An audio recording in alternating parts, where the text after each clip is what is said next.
총선 결과 180석은 부정선거 결과다 이렇게 주장을 하셨어요. 그래가지고 지금 작년에 있었던 총선은 부정선거고 특검을 해야 된다라고 주장을 하셨는데 이게 도대체 어떤 근거로 작년 선거가 지금 부정선거라고 주장을 하시는지 좀 짧게 좀 설명해 주십시오. 예, 지금 세 군데 재검표가 있었습니다.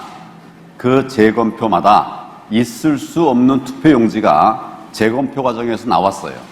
유권자들은 정상 투표지에다 투표를 했는데 나중에 재검표를 해보니까 있을 수 없는 투표용지가 나왔다.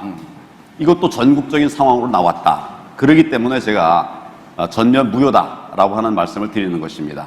근데 민경욱 전 의원이 이를테면은 뭐 투표함을 다시 뭐 열어보자 그래가지고 뭐 선관위에서 했는데 그게 다 문제 없는 걸로 지금 계속 나왔잖아요. 그런데 지금 선관위나 이 국가 시스템을 못 믿으시는 건가요? 열어봤는데 예. 있을 수 없는 투표용지가 많이 나왔단 말이죠. 예. 뭐 예를 들어서 일장기 투표지라고 그래가지고 투표용지에 보면 밑에 투표관리관 도장이 있거든요. 그게 제대로 된 도장이 도저히 볼 수 없는 문드러져 버린 이런 투표용지. 만약 내가 투표 현장에 갔었다면 그런 투표용지를 받았으면 이의제기하지 않겠습니까? 그런 이의제기가 당일에는 없었어요. 투표 당일에는. 근데 나중에 보니까 이게 한 1000여 장 넘는 이런 이상한 투표지가 나왔단 말씀이죠. 예. 이건 누가 중간에 집어넣었다는 그런 결론밖에 논리적으로 추정이 안 되는 거죠. 제가 하나만 더 질문 드릴게요. 예, 그러면은, 이 주장에 대해서 동조하시는 분이 지금 당에서 몇 분이나 계신가요? 뭐 이게 당의 공식 입장이나 이런 건가요? 지금 뭐 민경욱 전 의원을 말고는 저는 잘 모르는데 이거 어떤 분들이 같이 뜻을 하시는지 좀 밝혀주시겠습니까? 이거에 대해서? 시민들이 상당한 분들이 예. 뜻을 같이 하고 있습니다. 의원들이나 뭐 당직자나 이런 분들은 안 계신가요, 혹시? 의원이나 당직자나 예. 시민들이나 그 마음들은 다 있죠. 아니, 그러니까 공식적으로 이거를 부정선거다라고 말씀하시는 분들이 당에 있냐고요. 뭐 당대표나 아니, 당장 우선 총장이나 뭐 이런 장기표 후보가 예. 공식적으로 기자회견을 했어요. 부정선거였다고. 예. 아. 제가 질문을 이어서 가겠습니다.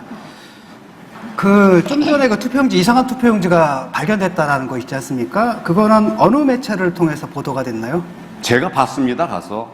예, 직접 가서 본 겁니다. 언론사에 제보 좀 해보셨나요?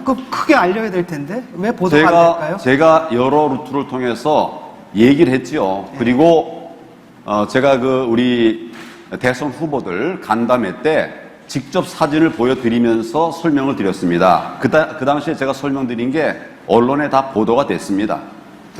예를 들어 언론사에서 이것이 정말로 이상한 표가 발견됐다라는 보도는 저는 본 거 없고요. 제가 본 건 주로 극우 유튜버들이 하는 거기서만 주장하는 거로 알고 있거든요. 그런데 지금 대선에 나오신 분이 어떤 공식적인 매체들에 보도되지 않은 얘기를 그저 유튜브만 보고 이렇게 공적으로 발언하시는 것이 적절한가? 김 교수님, 제가 우리 이제 대선 후보들 간담회에서 보여드린 이 장면과 상황은 우리 유튜브뿐만 아니라 방송에서 다 그대로 보도가 됐습니다. 어느 방송이죠? 아니 그 당시 여러 방송들이 나와서 같이 그러니까 했죠. 그렇게 주장하는 사람들이 있다는 것은 보도가 됐을지 몰라도 어느 방송사도 쉽게 말하면 조선일보, 중앙일보, 동아일보 같은 보수 신문에서도 그런 주장들은 진지하게 받아들이지 않고 있는 걸로 알고 있습니다. 제가 실제 증거물을 제시를 했습니다. 증거물들을 방금 말씀드리는 것처럼 여러 기자들 앞에서 직접 다 보여드렸어요. 여기 제가 가지고 있는 스마트폰에 담겨 있는 걸 다 보여주었습니다. 그리고 투표용장에서 있을 수 없는 빳빳한 투표용지가 있다. 이런 얘기도 했고 그것도 다 보여줬고요. 예, 이 사진이 언론을 서칭해 보면 여러 군데 나와 있습니다. 예, 모든 음모론은 다 나름대로 근거를 갖고 있습니다. 달착륙 음모론도 다 근거를 갖고 나오거든요. 그런데 그것들을 이성적으로 판단을 하셔야 되는데 사실 당시 총선이라는 것은 참 민주당의 압승이 예상됐고요. 심지어 민주당에서는 뭐냐면 그때 유시민 씨가 180석 들고 나왔지 않습니까? 까기 전에 이분들은 다 시뮬레이션 돌려본 겁니다. 돌려봐가지고 딱 압승한다. 정확한 숫자까지 다 예측을 하고 있는데 이상하게도 그 당시에 미래통합당인가요?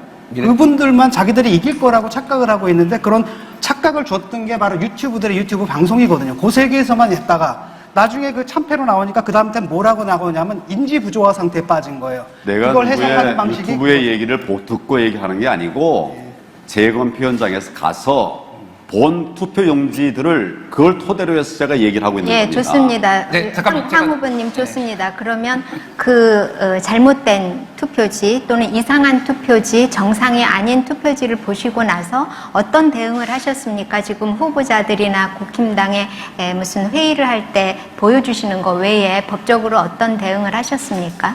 지금 인천에서의 재검표 직후에 해당 민경욱 의원이 선관위를 고소했습니다. 예, 아니 지금 그거는 수사 민 중에 의원이 한 있습니다. 거고 제가 우리 같이 후보께서. 협의해서 내 네. 판단에는 이렇다 네.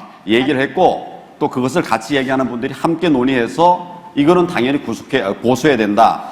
뭐 이렇게 한 것으로 그렇게 황 알고 후보 있습니다. 개인의 명의로 뭐를 한 것은 아니고 그냥 지금 민경욱 의원이 했다는 거를 말씀을 하시는 거죠. 제 선거구가 아니니까 네. 지금 해당 선거구인 민경욱 의원이 고소를 했습니다. 그 제가 자, 하나만 그러면은요. 예. 그 우리 후보들 중에 황 후보만큼의 스펙이라 그럴까요? 경력을 가지신 분이 없습니다. 법무장관도 하셨고 총리도 하셨고 대통령 직무대행까지 다 하셨는데 좀 아픈 질문이 되겠습니다만 왜 이렇게 여론 지지도가 낮을까요? 그 이유가 뭘까요? 지금 그 아까 얘기하던 거 이제 마저 한다면 아니요, 아까 그거는 이제 다른 질문이 또 나오면 예, 하시고, 예. 네.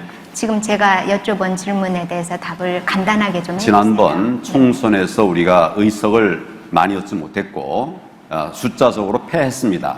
이 부분에 대해서 제가 그 당시 당 대표였기 때문에 모든 책임을 내가 진다 하고 그 다음에 어떻게 보면 이제 침묵의 시간을 가졌죠. 오래 그런 시간을 가졌습니다. 제가 다시 정치를 한다고 한 것이 지금 한 달 조금 넘었습니다. 아직 짧습니다. 앞으로 시간 많이 있습니다. 국민들께서는 뭐가 정인가 바로 알아보실 것입니다. 제가 좀 질문 좀 드릴게요. 그거 추가되는 건데 여기 지금 후보자께서 그때 발표하신 게 2번 표가 무효표가 1번으로 가는 장면 이거거든요. 이것도 근거로 제시하셨죠. 그런 것 중에 하나를 하나인데 제가 말씀을 드렸습니다. 이게 언제 나온 거냐면은 2012년에 김어준 씨가 대선 개표 부정이 있었다라고 하면서 개표기가 문제가 있다라고 이거를 한 거예요. 그럼 좀 제가 드린 자료는 지난 4.15 총선 이후에 우리가 검표 과정에서 나온 자료들입니다. 그러니까 제가 말하는 거는 개표기가 문제가 있다라고 2012년 대선이 무효라고 김어준 씨가 얘기를 했는데 그러면 후보자께서는 2012년 대선 무효라고 생각을 하십니까? 김어준 씨하고 저는 관계 없습니다. 김어준 씨랑 똑같은 자료를 들고 지금 지난 같은 얘기를 하시잖아요, 지금. 4.15 총선 과정에서 나온 자료들을 제가 말씀드린 거예요. 그러니까 개표기가 문제가 있다라고 이렇게 주장을 하시면서 하는 거는 김어준 씨가 그럼 박근혜 대통령 2012년 단성도 그러면 거는 잘못된 거겠네. 그때 문재인 후보가 됐어야 되는데. 지금 저는 4.15 총선에 대한 문제를 제기하고 아니, 그러니까 있습니다. 말씀하신 무슨 얘기냐면요. 예. 지금 그 말씀하시는 얘기랑 김어준 씨가 했던 얘기랑 똑같다는 얘기예요. 글쎄 내가 본 얘기를 하는 겁니다. 그러니까 우리가 김어준 본 씨도 얘기. 봤겠죠. 예. 누가요? 김어준 씨도 뭔가를 봤겠죠. 아니, 당시에도 똑같은 건 지금 말씀하시는 것을 그 당시 김어준 씨하고 그를 추종하는 사람들이 똑같이 얘기를 했고요. 똑같은 근거를 댔고 똑같이 지금 봤다라고 얘기를 하고 그렇거든요. 아니 지금 4.15 총선 얘기를 하는데 왜 옛날 얘기를 합니까? 똑같으니까. 지금 얘기를 하는 거예요. 우리 이제 참관했고 또 변호인으로 참여했던 분들이 확보한 자료를 제가 말씀드린 겁니다. 옛날 자료가 아니라 바로 이 자료예요. 예, 그래서 지금 특검을 주장을 하시는 거죠. 그렇죠. 네, 그거는 그렇고요. 이런 질문이 올라왔습니다. 언론이 황교안 후보를 의도적으로 배제하고 있다고 하는데 동의하시나요? 이런 질문이 있네요. 저는 그런 일이 없었으면 좋겠는데 현실은 그런 일이 있는 것 같습니다. 왜 그렇게 생각하시죠? 글쎄요. 하여튼 여러 가지 이제 원인이 있겠죠. 뭐 제가 그 단어를 제가 알고 있습니다만 지금 여기서 말하고 싶지는 않습니다. 그렇지만 언론이 공정한 보도를 해야 되는 것은 맞다고 생각하고 저는 모든 언론이 다 그렇다고 생각하지는 않아요. 하여튼 제가 더 잘하겠다는 말씀을 드리겠습니다. 그리고 이제 또 다른 질문이 있습니다. 총선 불복하시는 겁니까? 라는 질문이 있습니다. 저는 총선 불복하는 게 아니라 불법 선거에 대해서 대응을 하는 것입니다. 선거에 불법이 있었다고 하면 그건 대응을 해야 되지 않겠습니까? 예. 또 다른 질문이 있는 게 국회의원 모두를 탈락 처리하고 다시 총선거 치르실 거예요? 라는 질문도 있네요. 제가 잘 국회의원 모두를 탈락 처리하고 다시 총선거 치르실 거예요? 라는 질문도 있네요. 저는 지난 4.15 총선은 전면 무효라고 생각합니다. 그 이후의 절차는 또 정치권에서 다루어가야 될 일이라고 생각합니다. 그 기록적인 참패를 책임을 안 지고 지금 그래서 부정선거 음모론으로 그렇게 빠져드시는 건 아닌가? 당시 당대표로서 그거를 책임지셔야 될 자리. 제가 그 모든 책임을 지고 4월 시간이 15일 다 됐습니다. 밤 11시에 예. 모든 당직을 시간이 다 공개를 됐습니다. 물러났습니다. 예, 감사합니다. 책임을 자, 22분 지는 마음이었습니다. 주어진 시간이 다 됐기 때문에요.